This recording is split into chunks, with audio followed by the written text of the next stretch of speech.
This is my second time filming this because I forgot to plug in the microphone the first time, so I'm sorry if this wrap-up is a mess.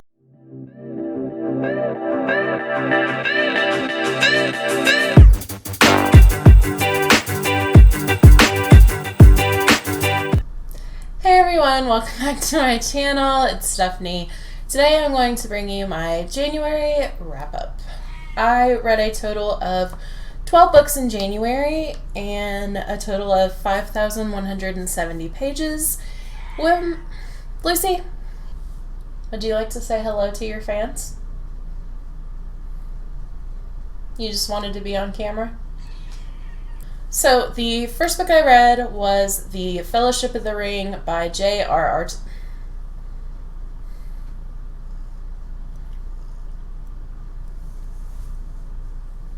It's the first book in the Lord of the Rings trilogy. I won't go into a summary because if you haven't read, or if you don't know what it's about, that hurts my heart. I gave this one 4 out of 5 stars because I forgot that there are a lot of song breaks in this book, and at first they were really fun, and then it got really irritating, so I docked a star for that because there were a lot.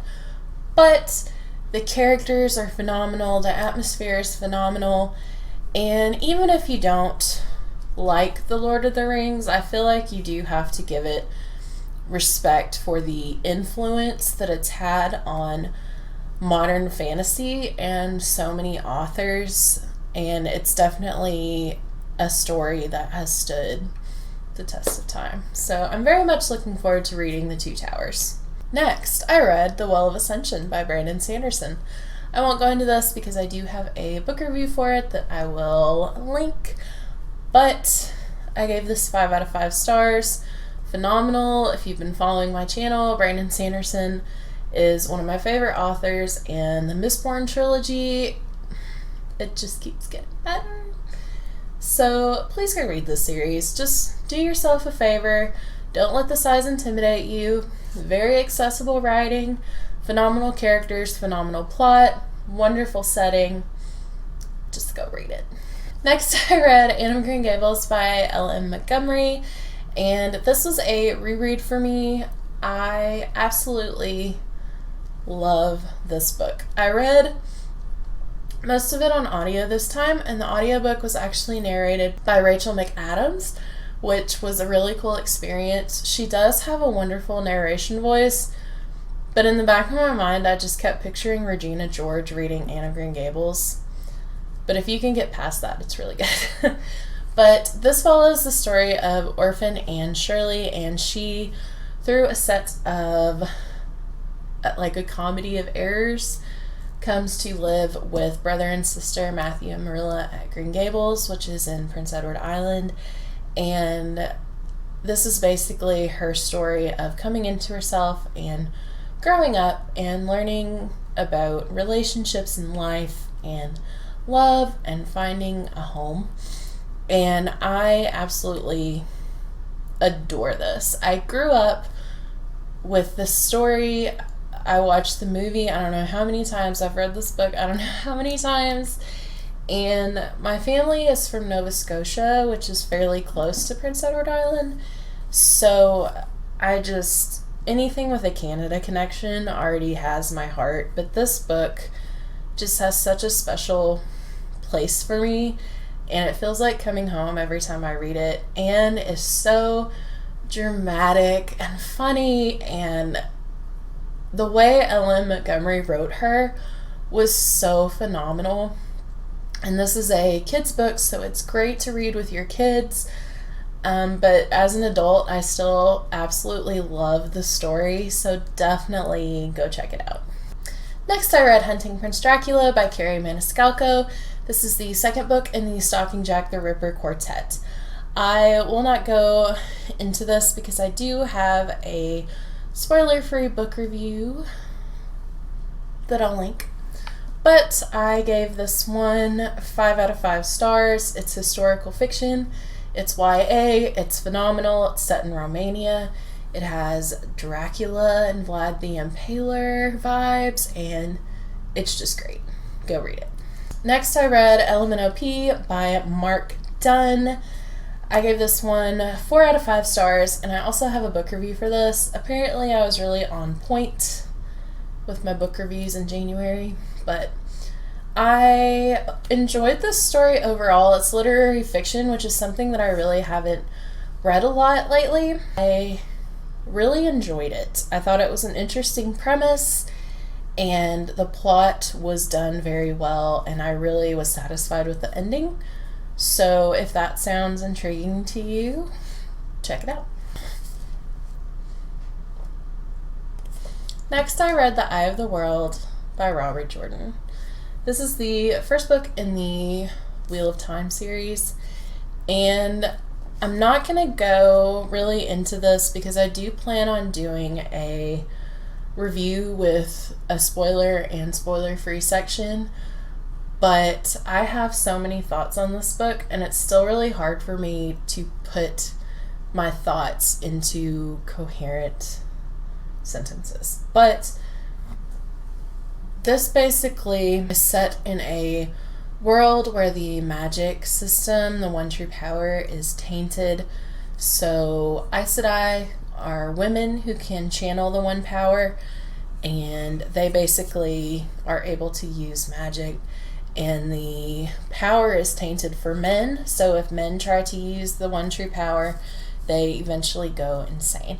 That synopsis really sucks, but there's so much going on in this story, and I promise in my book review I'll give a better synopsis. It's got such a lush atmosphere and plot and characters and world, and I am just still in awe of how rich this story is, even just in book 1. And I'm currently in book 2, and it's even better in my opinion. And I definitely recommend. I gave it 5 out of 5 stars, and I'm really sad I waited so long to start this series. Next was a little bit of a different type of reading for me. I was watching Chelsea Darling Reed's channel, and she loves the book The King of Bourbon Street, so I decided to check it out. I was in the mood for something light, and it is a smutty romance set in New Orleans. It follows 2 protagonists with some family drama, and I learned reading this that I am a fan of the fade to black romance, but I do think that the romance in this book was done well. It's got a plus size main character. I appreciated that so much. There's no caveat because of her size. He just thought she was beautiful regardless, and I loved that, and that's what kept me reading. The plot in this story is pretty good. It was interesting enough that it kept me going, but I had a really good time reading this book, and if you want some good smut, definitely check it out. I gave it 4 out of 5 stars. Next, I read Master Baker by Pippa Grant, which is also a romance book. And I decided to pick it up because I really enjoy books with baking in them, and the premise sounded interesting. It follows 2 main characters who were best friends in high school, and the guy stayed in their town, and he now owns and runs a bakery. And the girl left after their falling out to join the military, and after many years she has come back because her mother became suddenly blind, so she came back to come help her mother and her little sister and help them adjust to this new life. When she returns, old rivalries and feuds come up, but they slowly repair their friendship.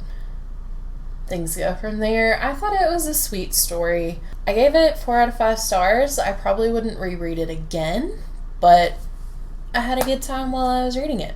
Next, I read Taken by the Mechanic by Anna Heskin. And I did not enjoy my time reading this book. I gave it 1 star. And I'm sorry if you like this book, but I started reading, it's a novella, and I started reading it because it did get really good reviews. There was no plot. It was extremely cheesy, very unbelievable. The smutty scenes weren't good. They were really rushed and like whatever. I didn't find it believable in the slightest, and I just thought it wasn't good. I'm sorry. I read The Unhoneymooners by Christina Lauren. This follows the story of Ethan and Olive, 2 enemies, and Olive's sister and Ethan's brother have just gotten married, and everyone at the wedding reception has come down with violent food poisoning, except for Ethan and Olive because they did not eat at the buffet. And Olive's sister won a honeymoon package that's non-refundable, so she insists that Olive and Ethan take her honeymoon, and things go from there. I love the dynamic between Olive and Ethan because it's so witty, and she constantly refers to him as like a Death Eater or Lord Voldemort, or asking him when he got his dark mark, and he just has these quick like one-liners in response, and you can definitely feel the tension. I also enjoy that Olive is a curvy girl, and Ethan appreciates that. Again, it's not one of those you're really pretty for a curvy girl or whatever. She's just pretty. And their friendship eventually grows into something more, and I just thought this book was hilarious and such a good time, and I really enjoyed reading it, and the audiobook is really good too. I gave it 5 out of 5 stars. Next, I read Twisted 26 by Janet Ivanovich. It's the 26th book in the Stephanie Plum series. 3 out of 5 stars. The first half of the book I really enjoyed. It was very much like the first part of the series where it was really funny. Stephanie, the bounty hunter, got her car blown up yet again. And, you know, the second half of the book was just kind of meh. And I really want Janet Ivanovich to end the series. As much as that hurts me to say, they're not as good as they used to be. But I'll probably keep reading the series because I do love the characters in the series, but this one just wasn't the best. And ending on a very high note, I read Before the Devil Breaks You by Libba Bray. I listened to this on audiobook. This is the 3rd book in the Diviners Quartet, and basically it's a paranormal historical fiction book. It's got paranormal activity. Lucy? Thank you. She likes it too. Romance, such a diverse cast of characters, and each book has its own separate plot, but the plots build on each other to this huge ending that I'm expecting in the last book, The King of Crows. And the story follows these people called the Diviners, who have these special powers such as holding an object and being able to see the owner's past or their emotions, being able to see the future, or some people can walk in dreams. And this series is so well done and fleshed out and phenomenal. I've read these books I don't know how many times. Every book I've given 5 stars, and if you read any of the books that I recommended this month, please go read this series because it's just wonderful, and I want everybody to have the same joy I did reading it. That is my January wrap-up. Have you read any of these books? What did you read in January? Let me know in the comments. Love to talk to you guys. As always, if you like this video, click the thumbs up button and hit the subscribe button down below. Thank you so much for watching, and I will see you guys next time.